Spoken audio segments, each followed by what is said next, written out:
പ്രേക്ഷക പ്രിയ പരമ്പരകൾ പുതിയ സമയമാറ്റത്തോടെ ചട്ടമ്പിപ്പാറു എല്ലാ ദിവസവും രാത്രി 7 മണിക്കും കന്യാദാനം രാത്രി 7:30-നും. അമ്മേ എന്തോ എനിക്കൂടെ കഴിക്കെടുത്തോ. വരുന്നൂടാ, എനിക്ക് നല്ല വിശപ്പ്. നേരെ ഒരുപാടായില്ലേ, ഞാനും ഇരിക്കാം.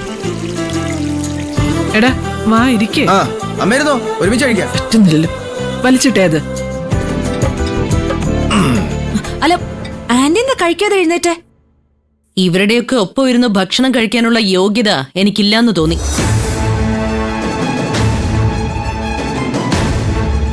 ഇവരൊക്കെ പങ്കെടുക്കുന്ന ചടങ്ങുകളിൽ പോലും എന്നെ അകറ്റി നിർത്തുന്നത് അത്ര യോഗ്യതകൾ ഇല്ലാത്തതുകൊണ്ടാണല്ലോ. അപ്പൊ പിന്നെ ഒരുമിച്ചിരുന്ന് ഭക്ഷണം കഴിക്കുന്നതും ശരിയല്ല. എന്തിനാ വസു ആവശ്യമില്ലാത്ത കാര്യങ്ങൾ പറയുന്നേ? ആവശ്യമില്ലാത്ത കാര്യങ്ങളാണോ ഞാൻ പറഞ്ഞത്? ഏട്ടത്തിയുടെ ഉള്ളിലിരിപ്പം അത് തന്നെയല്ലേ.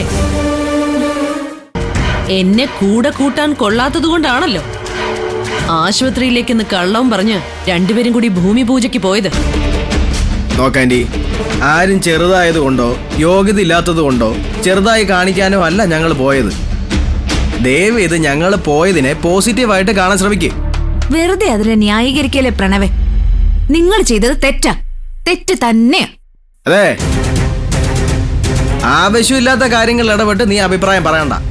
ചെയ്തത് ശരിയാണോ തെറ്റാണോ എന്ന് മനസ്സിലാക്കാനുള്ള സാമാന്യ ബോധം വസുന്ധര ആന്റിക്കുണ്ട്.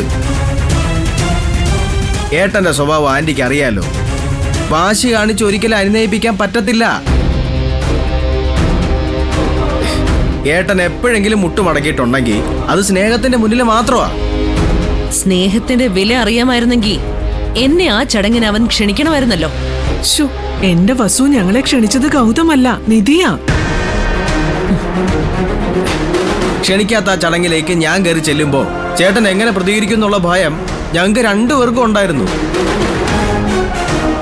എന്നിട്ട് ഞങ്ങൾ പോയത് എന്തിനാ? പതുക്കെ പതുക്കെ ആ മനസ്സിലൊരു ഇടം പിടിക്കാൻ വേണ്ടിട്ടാ. ഏട്ടനെ തിരിച്ച് ഈ വീട്ടിലോട്ട് കൊണ്ടുവരാനാ. അതെന്താ ആന്റി മനസ്സിലാക്കാത്തേ? ഞങ്ങൾ അവിടെ ചെന്നപ്പോ ഉണ്ടായത് എന്താണെന്ന് അറിയോ വസു? എന്നെ അവനൊന്നും പറഞ്ഞില്ല, പക്ഷെ ഇവനോട് കയറി ദേഷ്യപ്പെടുകയും ചെയ്തു. എന്തൊക്കെ പറഞ്ഞ ഇവൻ അവനെ ഒന്ന് അനുനയിപ്പിച്ചെന്നറിയോ? ഒറ്റയടിക്ക് ഏട്ടനെ തിരിച്ചുകൊണ്ടുവരാൻ പറ്റുമെന്ന് ആന്റിക്ക് തോന്നുന്നുണ്ടോ? അത് നടക്കത്തില്ല. ഞങ്ങള് ഇങ്ങനെ ഒരു ശ്രമം നടത്തി നോക്കി. ഏട്ടൻ ഇവിടേക്ക് തന്നെ തിരിച്ചു വരണമെന്നാ ആന്റിയും ആഗ്രഹിക്കുന്നതെന്ന് ഞങ്ങൾക്ക് നന്നായിട്ട് അറിയാം. നിനക്കെന്താ ഒന്നും പറയാനില്ലേ വസു? ഗൗതം ഇവിടെ തിരിച്ചു വരണമെന്ന് നിനക്കും ആഗ്രഹമില്ലേ? എന്റെ ഉള്ളിൽ ഇപ്പൊ എന്തെങ്കിലും ആഗ്രഹം ഉണ്ടെങ്കിൽ അതവനെ പഴയ ഗൗതമായിട്ട് തിരിച്ചു കിട്ടണമെന്ന് മാത്രമാ. പക്ഷേ അവനൊരു പുതിയ ബിസിനസ് തുടങ്ങിയിട്ട് അതിന്റെ ഭൂമി പൂജയ്ക്ക് എന്നെ ക്ഷണിക്കാതിരുന്നതിന്റെ ഒരു വിഷമം ഈ ജന്മം എന്നെ വിട്ട് മാറുമെന്ന് തോന്നുന്നില്ല. ഗൗതമിനെ ഇവിടെ തിരിച്ചു കൊണ്ടുവരാൻ നിങ്ങളാൽ കഴിയുന്നതൊക്കെ നിങ്ങൾക്ക് ചെയ്യാം. അതിന് ഞാനും കൂടെ ഉണ്ടാവും, അതുറപ്പാ.